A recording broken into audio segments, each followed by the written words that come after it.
Hello दोस्तों, स्वागत है आपका spark coaching centre for English में। तो गाइस, आज की वीडियो में हम पढ़ने वाले हैं ट्रांसलेशन का डे 20। इससे पहले और भी वीडियोस अपलोड कर दी गई हैं। अगर आपने इससे पहले वाली वीडियोस को वॉच नहीं करा है तो जरूर वॉच करें, प्लेलिस्ट बना दी गई है।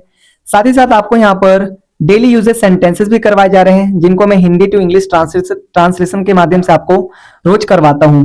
और गाइज, आपको यहाँ पर एक बेसिक इंग्लिश स्पोकन कोर्स भी दिया गया है, जिसके माध्यम से आप कहीं ना कहीं जो अपनी इंग्लिश है वो बहुत इंप्रूव कर सकते हैं। और आने वाले टाइम में मैं आपको लाइव जरूर पढ़ाऊंगा, ठीक है। और हमारा दूसरा यूट्यूब चैनल है जिसका नाम है स्पार्क कोचिंग सेंटर, तो आप उस पर भी जाकर इंग्लिश सीख सकते हैं। तो आइए स्टार्ट करते हैं आज की वीडियो। उससे पहले अगर आपने अभी तक चैनल को सब्सक्राइब नहीं करा है तो चैनल को सब्सक्राइब कर बेल आइकन हिट कर दें, ताकि कहीं ना कहीं आने वाली हर नई वीडियो का नोटिफिकेशन आपको सबसे पहले मिल सके इजीली। तो आइए स्टार्ट करते हैं आज की video. Where are you from? आप कहां से हैं? वेयर आर यू फ्रॉम का मतलब क्या होता है? आप कहां से हैं, ठीक है। अब देखो, कोई बता रहा है आई एम फ्रॉम बिहार, मैं बिहार से हूं। हो सके आप यूपी से हो सकते हैं, तो आप बोलेंगे आई एम फ्रॉम यूपी। कोई मध्य प्रदेश से हो सकता है, आई एम फ्रॉम एमपी, ठीक है। मतलब अलग अलग स्टेट से आप लोग हो सकते हैं। तो आप जहां से भी हैं वहां से आप क्या बोलेंगे कि मैं यहां से हूं।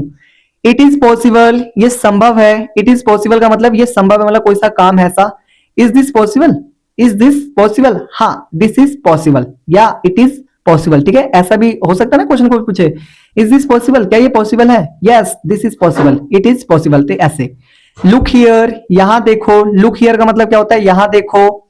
फॉर एवर, फॉर एवर का मतलब होता है हमेशा के लिए। फॉर एवर का मतलब क्या होता है? हमेशा के लिए।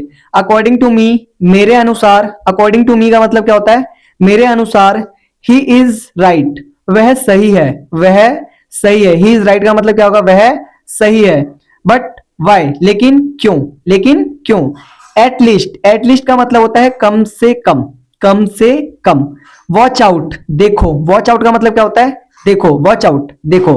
नो प्रॉब्लम, कोई बात नहीं। नो प्रॉब्लम का मतलब क्या होता है? कोई बात नहीं। अबाउट हुम, किसके बारे में? अबाउट हुम, किसके बारे में। एनीथिंग एल्स, कुछ और या फिर कुछ अन्य। एनीथिंग एल्स का मतलब क्या होगा? कुछ और या फिर कुछ अन्य। डोंट फॉरगेट, भूलो मत। डोंट फॉरगेट का मतलब क्या होगा? भूलो मत। Let me speak nothing else, मुझे यहां पर बता रखा है, देखो बता रखा है लेट मी स्पीक, मुझे बोलने दो। लेट मी स्पीक का मतलब क्या होता है? मुझे बोलने दो। नथिंग एल्स, और कुछ नहीं। नथिंग एल्स का मतलब और कुछ नहीं। आफ्टर यू, आपके बाद। आफ्टर यू का मतलब क्या होता है? आपके बाद। डोंट मूव, हिलो मत। डोंट मूव का मतलब क्या होता है? हिलो मत।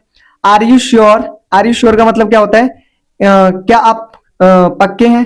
क्या आपका इरादा पक्का है? मतलब कि आप पूरे 100% श्योर है, ठीक है, मतलब विश्वासी हैं, ऐसा। आर यू श्योर, क्या आप विश्वासी हैं? राइट नाउ, इस समय। राइट नाउ का मतलब क्या होता है? इस समय। स्पीक स्लोली, स्पीक स्लोली का मतलब क्या होता है? धीरे बोलिए। स्पीक स्लोली का मतलब क्या होता है? धीरे बोलिए। Come to me, come to me का मतलब क्या होता है? कम टू मी का मतलब मेरे पास आओ। कम टू मी का मतलब होता है मेरे पास आओ। व्हाट हैपेंड, क्या हुआ? व्हाट हैपेंड, क्या हुआ, ठीक है। व्हाट हैपेंड का मतलब क्या होता है? क्या हुआ। Stop watching TV, stop watching TV का मतलब होता है टीवी मत देखो। टीवी मत देखो। Never give up, never give up का मतलब होता है कभी हार मत मानो। नेवर गिव अप का मतलब क्या होता है? कभी हार मत मानो। टेस्ट इट, टेस्ट इट का मतलब होता है टेस्ट इट, मतलब इसे क्या करो? इसे टेस्ट करो, इसे टेस्ट करो, ठीक है। गिव मी, मुझे दो। गिव मी का मतलब क्या होता है? मुझे दो। राइट इट, राइट इट का मतलब होता है इसे लिखो।